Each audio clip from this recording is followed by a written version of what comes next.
Hello and welcome back to Let's Play Mass Effect. This is your host, River Foxen, and now we're going to go about just talking to everybody on the ship as usual.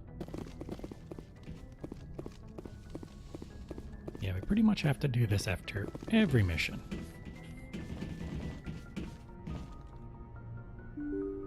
Actually, I don't want to go there just yet.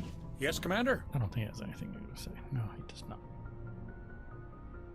Carry on, Presley. Yes, ma'am. Alright. Let's go downstairs.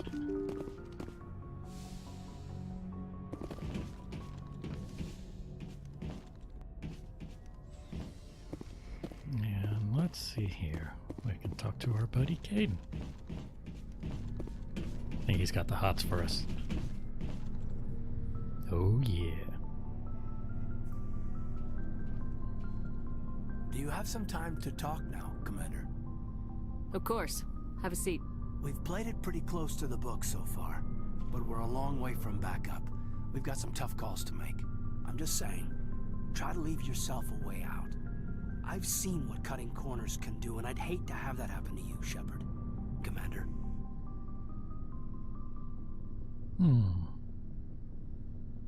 That's not the appropriate way to address your commanding officer, Lieutenant. Sorry, ma'am. Maybe I got a bad signal. I mean, if you're a... Maybe there's someone else you'd rather confide in. Ma'am. All right, Alenko. Off the record, permission to speak candidly, cross my heart and hope to die. What are you talking about?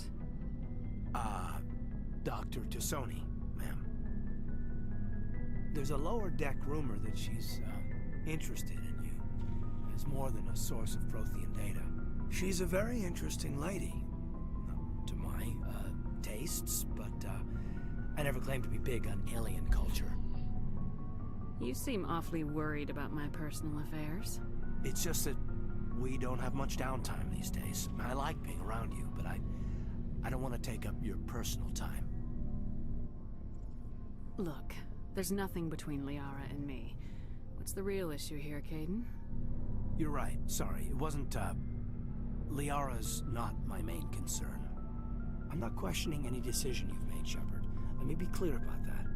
It's just my experience that once someone lets something slide, it tends to pick up speed. You get my meaning? Talk to me, Kaidan. You got a little black rain cloud sitting over your head. I'll try to keep the deck dry. You know the records about the biotic training out on Jump Zero? They're all classified, because the Alliance made mistakes. After first contact, Kinetics was set up to track Element Zero exposures and develop implants for humans. Once we had an embassy on the Citadel, Kinetics could bring in experts instead of taking it slow.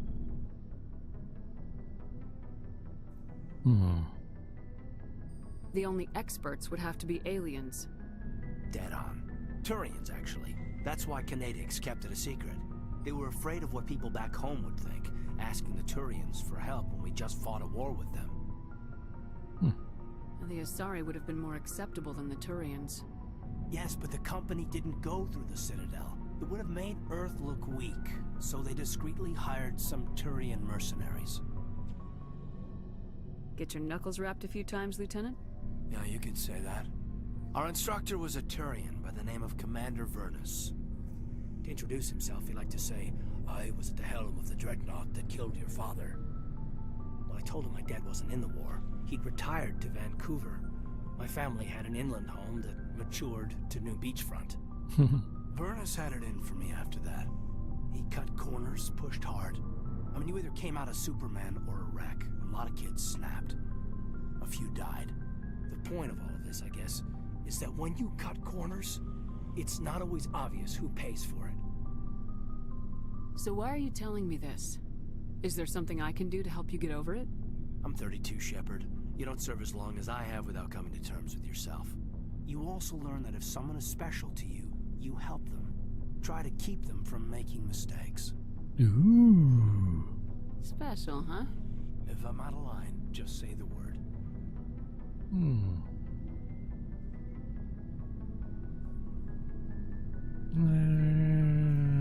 This is a decision.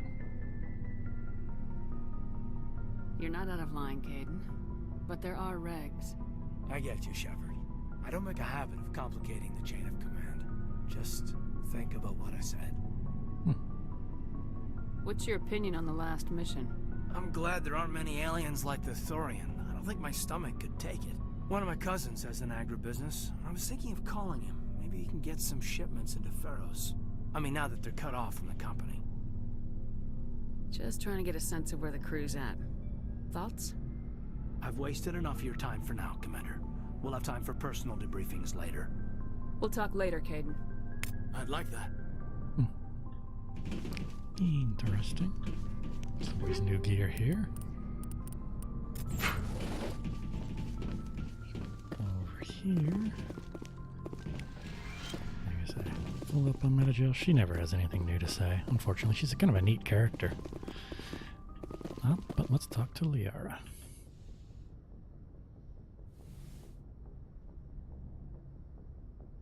Commander, are you coming to check up on me? You look much better. How are you feeling? Dr. Chakwas assures me I am going to be fine. I was impressed with her knowledge of Asari physiology. You're in good hands. Dr. Chakwas knows what she's doing. I get the feeling you want to ask me something, Commander. Maybe we could pick up where we left off. You were telling me about your interest in the Protheans. Actually, I think I was talking about my interest in you, and making a fool of myself in the process. As I said, I am not used to dealing with people, especially humans. I did not really know much about your species when we first met, Shepard. I found it hard to take humanity seriously. Your kind always seemed so rushed and high-strung. We don't have the luxury of time, and Asari can live for 1,000 years. We're lucky if we hit 150. That is true. At first I thought that was a weakness of your species. After spending time with you and your crew, however, I think it may actually be an advantage. You humans are creatures of action. You pursue your goals with an almost indomitable determination. It is an admirable trait, but also an intimidating one. You're scared of us? Unfortunately, the rest of the galaxy sees humanity as something of a bully. You run over anyone in your path to get what you want. It is up to people like you to change their minds, Shepard. I'm doing the best I can, Liara. There is a reason the Council chose you to become a Spectre. They saw something special in you. The best of what humanity has to offer. I looked into your history. I know what you did during the Blitz. It was a remarkable display of courage and heroism. You didn't need to go behind my back. I would have told you whatever you wanted to know. I apologize, Commander. After our last conversation, I was afraid I would say something stupid again. I wanted to know more about you, to understand what made you into the woman you are. There is something compelling about you, Shepard. Are you sure you're interested in me, or is it my visions of the Protheans? I admit, your connection to the Protheans had something to do with my initial interest, but it has grown beyond that. You intrigue me, Shepard, but I was not sure if it was appropriate to act on my feelings. I thought there might already be a relationship between you and Lieutenant Alenko. I care about Kaidan. A lot. I thought so. Still, I feel as if there is also some attraction between us, Shepard. You're right. There is something between us. I knew it, and I knew you felt it too. But does this not seem rather strange? Why do I feel so close to you? We have only known each other a short time. We are from two different species. We have almost nothing in common. This makes no sense. These things never make sense. They just happen and we get swept up in the storm.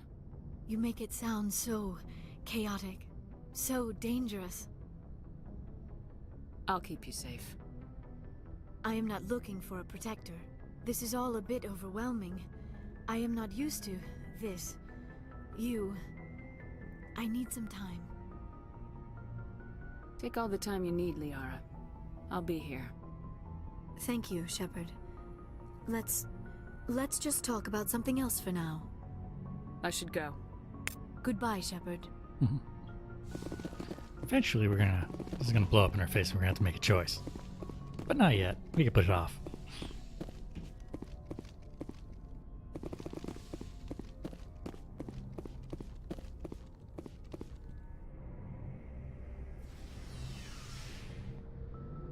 Do, do, do. Do, do, do.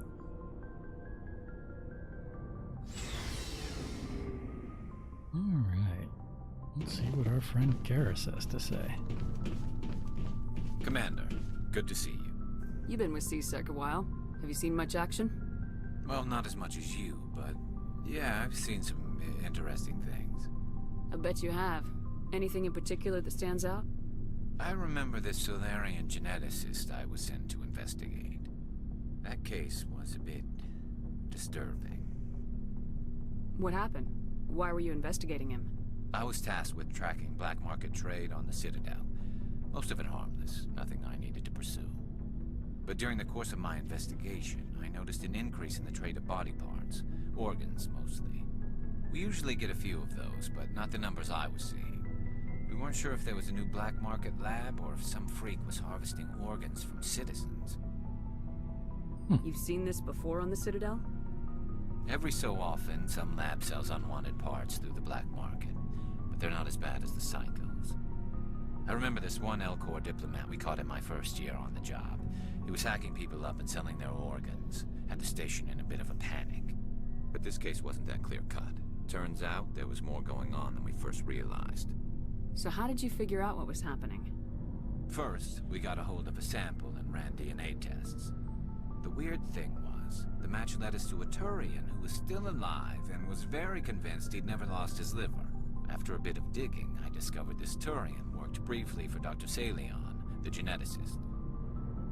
So I went to his lab hoping to find evidence of cloned organ development, but there was nothing. No Solarian hearts, no Turian livers, not one Krogan testicle. You're kidding, right? Why would anyone want Krogan testicles? Some Krogan believe that testicle transplants can increase their virility, counteract the effects of the genophage. It doesn't work, but that doesn't stop them from buying. They'll pay up to 10,000 credits each. That's 40,000 for a full set. Somebody's making a killing out there. What'd you do about the geneticist? I brought in some of his employees for interrogation, to see if I could get them to talk. While I was interviewing one of them, I came across something suspicious. You mean threatening? Was that really necessary? Maybe, maybe not. Either way, it paid off. One of my detainees started bleeding profusely during the interview. We offered to patch him up, and he got frantic, freaked out. I ordered a full exam to find out what was going on. Our medics found incisions all over his body, some of them fresh. That was our big break. These people weren't just Dr. Salion's employees. They were test tubes. Walking, living test tubes. He was growing parts inside these people? Exactly. He cloned their organs right inside their own bodies. Then he harvested them and sold them off. Most of the victims were poor. He'd pay them each a small percentage of the sales, but only if the organs were good. Sometimes an organ wouldn't grow properly, so he'd just leave it in them. Most of them were a mess, but only on the inside, hidden so nobody could see it. I hope he got what he deserved. That's the worst part. We never caught him. Why not? What the hell happened? He ran, blew his lab, grabbed some of his employees, and headed for the nearest space dock. By the time I found out, his ship was already leaving.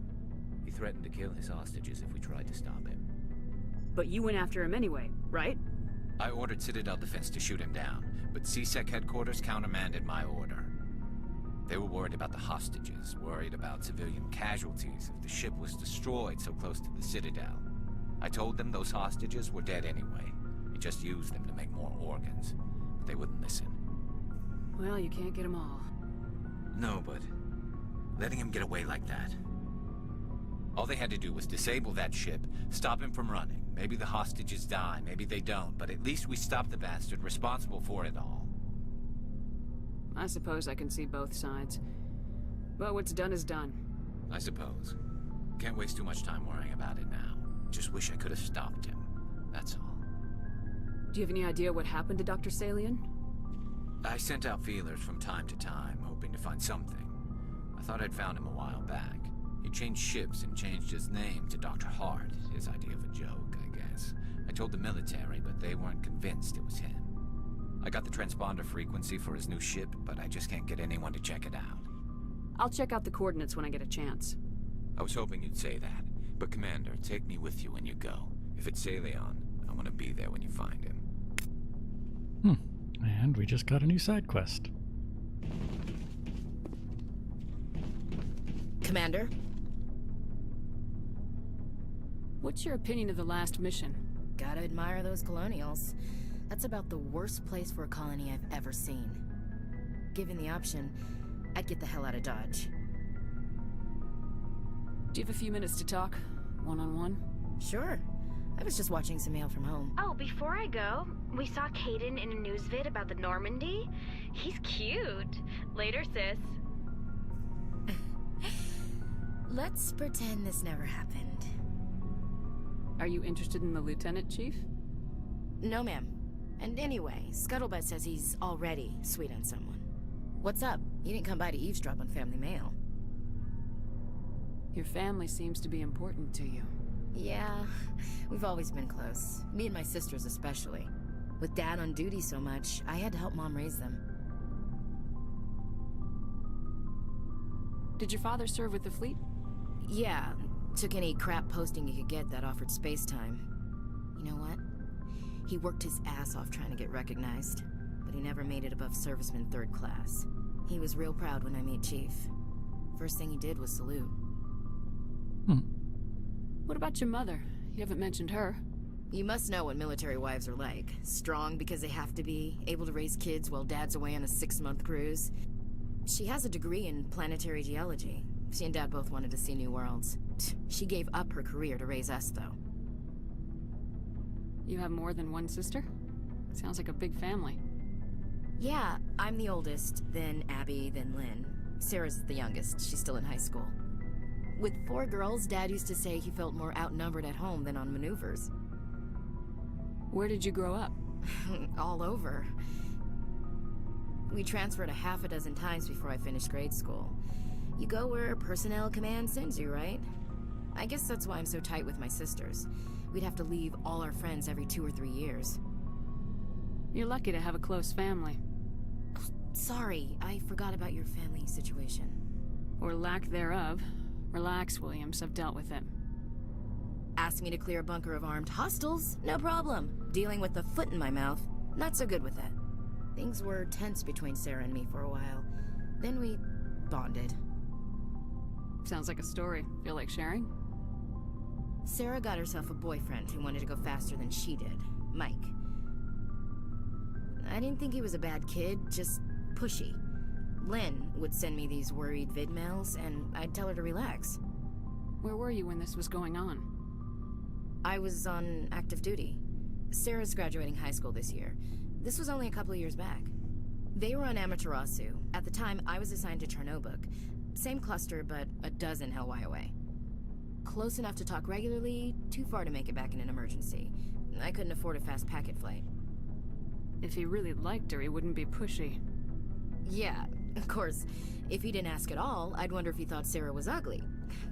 Damned if you do, damned if you don't. Mike thought they'd go for a romantic walk in the woods, because he figured it was past time they did the deed. She levered Mike face first into a tree and left. Didn't have a scratch on her. Good thing Mom and Dad had us all learn some kind of self-defense. I took emergency leave and walked Sarah to school for a few days. Why didn't you tell the police? She said it wouldn't solve the real problem, and she and Mike would both become household names. It was a small colony. I said it was her call to make, that we should let her do it her way. Mom was pretty pissed about that. You said all of your sisters learned self-defense? Lynn did pistol practice, but didn't like it. She's kinda nervous. Sarah took Aikido. Abby decided to learn the sword. She always was a little weird. Likes big skirts and tops you have to tie her into. They do great things to her figure, though. So, what did you learn? One of Dad's friends taught me Marine hand to hand. You traveled all the way home to walk your sister to school. It was only a dozen light years, like a day's cruise. It's not like I was going to Earth or something. My last day out, Mike was waiting for us. Sarah had told her friends, so everyone at school knew what he did. He wasn't happy. I wanted to snap him in half, but Sarah gave me this look, this let me handle it, I need to do this alone look. She kept her cool, God bless her, as he screamed in her face. She just let him vent. Then he tried to punch her. I swear, she just flowed around him.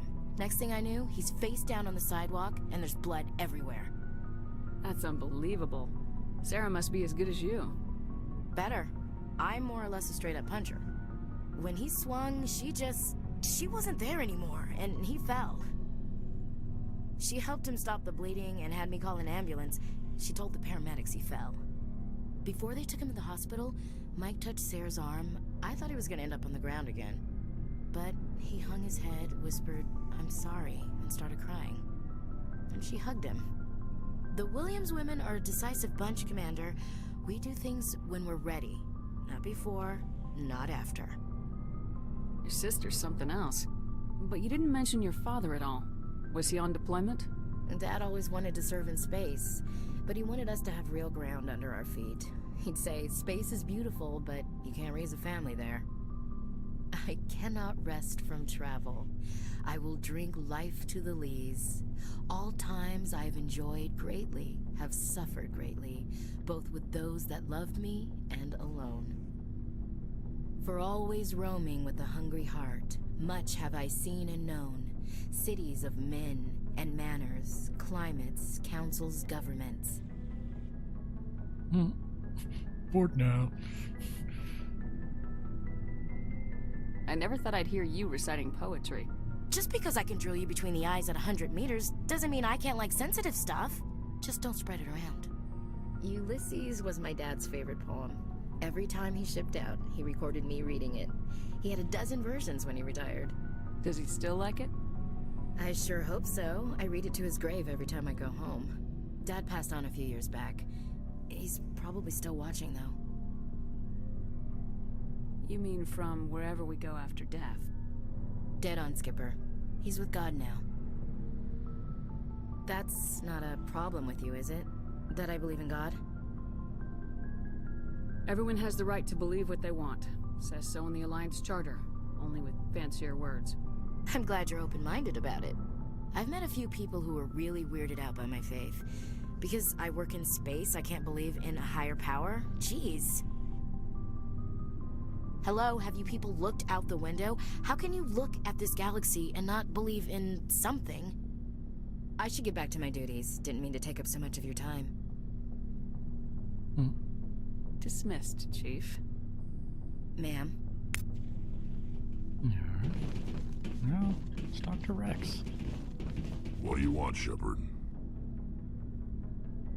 Why did you become a mercenary? Lots of reasons. Such as?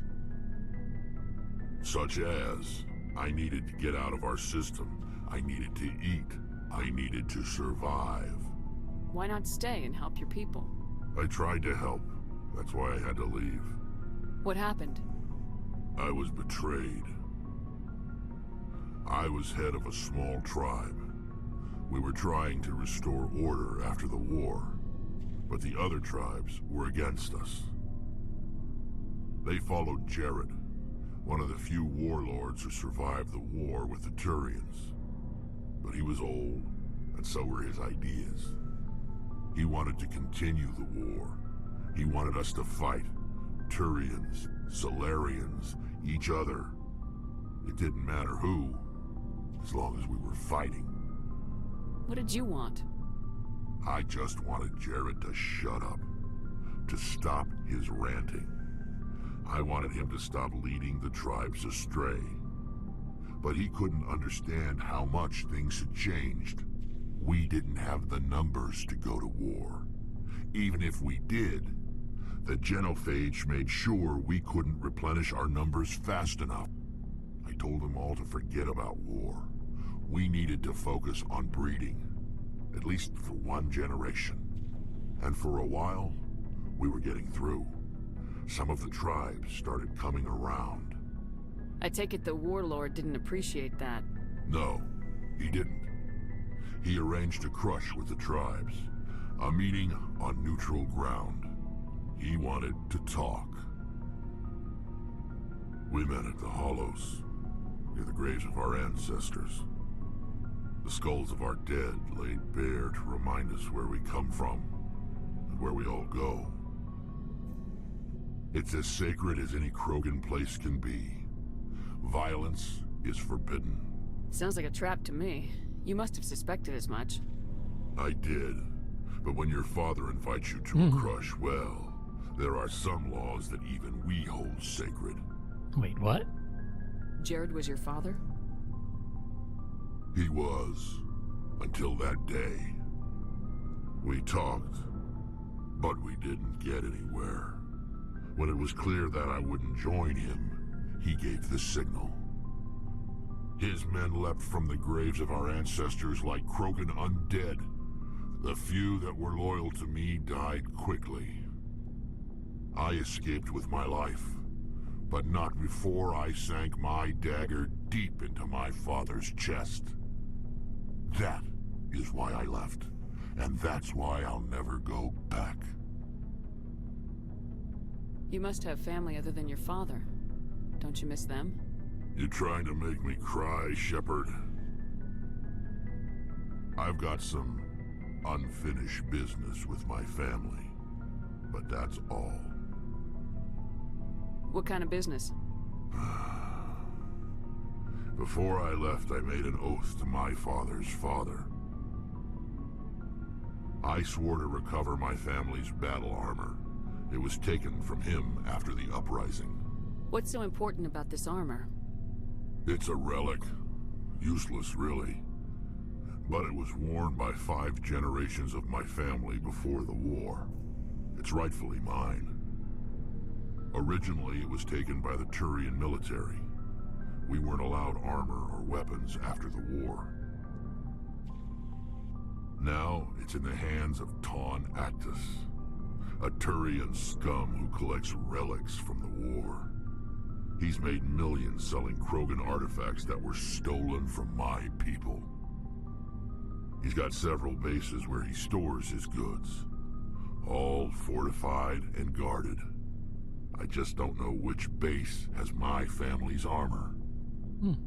This sounds like a side quest. Just tell me where to start looking. I'll upload the data to your nav system. But Commander, I want to be there when you find him. So long, Rex.